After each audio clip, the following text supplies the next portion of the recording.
देखिए, बंगाल में एक जिम्मेदार सरकार है जो आदरणीय ममता बनर्जी जी के नेतृत्व में चल रही है। लगातार जनता का भरोसा आदरणीय ममता बनर्जी जी की सरकार में बना हुआ है और जिस तरीके से महिलाओं पे अत्याचार पूरे देश में बढ़े हैं, मां बहन बेटियों पे लगातार अत्याचार हो रहे हैं, उनको लेके आदरणीय ममता बनर्जी जी ने बंगाल में जो कदम उठाया है वो सराहनीय है।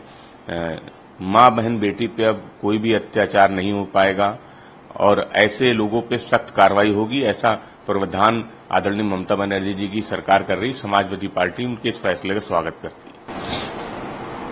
पश्चिम बंगाल सरकार द्वारा पेश किए गए बलात्कार विरोधी बिल पर भाजपा सांसद सुधांशु त्रिवेदी कहते हैं कि बलात्कार के आरोपियों के खिलाफ सभी प्रावधान कानून में मौजूद हैं, लेकिन कानून को लागू करने वाले की नीयत भी अच्छी होनी चाहिए। देखिए, बिल्कुल जब भी आईना दिखाना चाहिए, आईना सामने रखना चाहिए, फिर दिखाना चाहिए।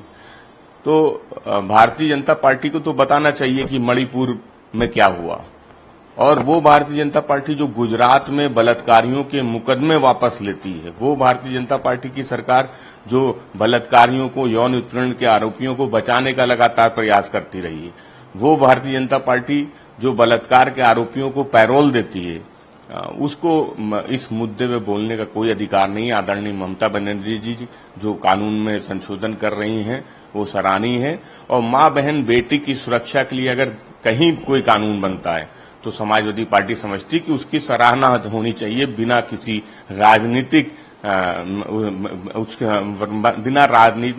भेदभाव के। तो समाजवादी पार्टी समझती है एक अच्छा कदम है ममता बनर्जी जी की सरकार का, और भारतीय जनता पार्टी को भी उसका स्वागत करना चाहिए। राष्ट्रपति द्रौपदी मुर्मू ने पैनल बनाने की सदस्यों की नियुक्ति का अधिकार दिया। नए राष्ट्रपति के आदेश से उपराज्यपाल और राजधानी में सत्तारूढ़ आम आदमी पार्टी के बीच कहीं न कहीं टकराव का भी संभावना है। देखिए, देश की सबसे बड़ी अदालत ने जिस तरीके से सरकार के बीच में और गवर्नर के बीच में जो उनके अधिकार हैं उनको बांटने का भी काम किया था, लेकिन उसके बाद भारतीय जनता पार्टी की केंद्र की सरकार उस पर बिल ले आई थी। तो समाजवादी पार्टी समझती कि भारतीय जनता पार्टी दिल्ली में सत्ता से दूर है और जिस तरीके की छटपटाहट है वो अप्रत्यक्ष रूप से सरकार चलाना चाहती है, इसलिए ऐसे फैसले हो रहे हैं जो लोकतंत्र के लिए अच्छे नहीं है। दिल्ली में जनता ने आम आदमी पार्टी की सरकार को चुना है और उस सरकार को जनता के लिए काम करने के, जनता के लिए फैसले करने का पूरा अधिकार है। अप्रत्यक्ष रूप से अगर कोई सरकार चलाना चाहता है तो ये समाजवादी पार्टी समझती लोकतंत्र के लिए सही नहीं है। जिले के तौर पर मैनपुरी जाना जाता था, लेकिन विकास में यह पिछड़ा क्यों गया? यह हमारे ऋषियों की भूमि है, यह अपनी पहचान के लिए क्यों संघर्ष कर रहा है? समाजवादी पार्टी अराजकताओं और गुंडागर्दी इनके डीएनए में है। कैसे देखते हैं? देखिए, माननीय मुख्यमंत्री जी वो लखनऊ से मैनपुरी गए होंगे तो उनको आगे पीछे दाएं बाएं रास्ते में जितना भी काम नजर आया होगा, जितना भी विकास कार्य दिखा होगा, चाहे हॉस्पिटल्स रहे हों, मेडिकल कॉलेज रहे हों, स्पोर्ट्स कॉलेज रहे हों, स्टेडियम रहे हों, जितना भी काम दिखा होगा, एक्सप्रेसवे दिखा होगा, वो सब समाजवादियों का है। भारतीय जनता पार्टी ने तो केवल 17 से लेकर 24 तक समाजवादी पार्टी के कामों का फीता काटने का काम किया है।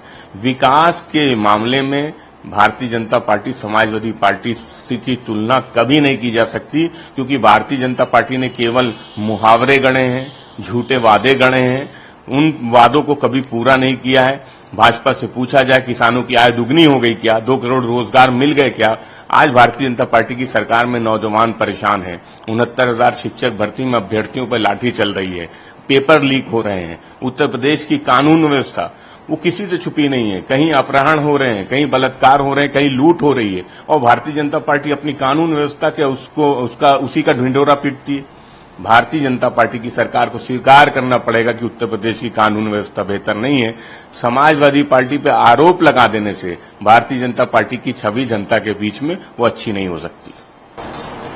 समाजवादी पार्टी के राष्ट्रीय अध्यक्ष अखिलेश यादव कहते हैं कि आरजीकर मेडिकल कॉलेज को लेकर जो कोलकाता में जो घटना हुई उसको राज्य सरकार वहां की न्याय दिलाने के लिए तमाम काम कर रही है, लेकिन अगर देखा जाए तो उत्तर प्रदेश में भी महिलाओं के प्रति अत्याचार बढ़े हुए हैं और सरकार और कानून व्यवस्था यहाँ पे कुछ नहीं कर पा रही है। देखिए, लखनऊ राजधानी है उत्तर प्रदेश की, और राजधानी में जिस तरीके से एक मॉडल जो आई थी लखनऊ, उनके साथ जैसे जिस तरह से घटना घटित हुई, झांसी में घटना घटित हुई, ये वो घटनाएं हैं जो लगातार उत्तर प्रदेश की कानून व्यवस्था पे सवाल खड़े कर रहे हैं। लेकिन चर्चा केवल कलकत्ता की हो रही है, महाराष्ट्र की चर्चा नहीं हो रही है, उत्तर प्रदेश की चर्चा नहीं हो रही है, बिहार की चर्चा नहीं हो रही है, उत्तराखंड की चर्चा नहीं हो रही है। जिन राज्यों में भारतीय जनता पार्टी की सरकार है उन राज्यों की में चर्चा नहीं हो रही है। और अगर एनसीआरबी के आंकड़ों को देखा जाए तो उत्तर प्रदेश में महिलाओं के प्रति अपराध बढ़े हैं, उत्तर प्रदेश में लूट की घटनाएं बढ़ी हैं, उत्तर प्रदेश में अपहरण की घटनाएं बढ़ी हैं, हत्याएं की घटनाएं बढ़ी हैं। भारतीय जनता पार्टी की सरकार केवल अपनी पीठ थपथपा सकती है। कलकत्ता के मुद्दे पे केवल राजनीति हो रही है। आदरणीय ममता बनर्जी जी वो सख्त कानून महिलाओं के प्रति अपराध में लेके आना चाहती है। उस बात को भी भारतीय जनता पार्टी कहीं न कहीं उसका विरोध कर रही है। समाजवादी पार्टी समझती है कि बंगाल में जो सरकार है वो एक लोकप्रिय सरकार है, जनता के बीच में लोकप्रिय है, और आदरणीय ममता बनर्जी जी वो अच्छी सरकार चला रही है। छापेमारी के दौरान पुलिस को सिर्फ जाली नोट और जाली नोट छापने की मशीन ही नहीं मिली थी, बल्कि पुलिस को कुछ आपत्तिजनक किताबें भी मिली। देखिए, जहां तक कानून व्यवस्था का सवाल है, अगर कहीं कोई कानून तोड़ रहा है तो वो कहीं भी हो, उस पर सख्त कार्रवाई होनी चाहिए।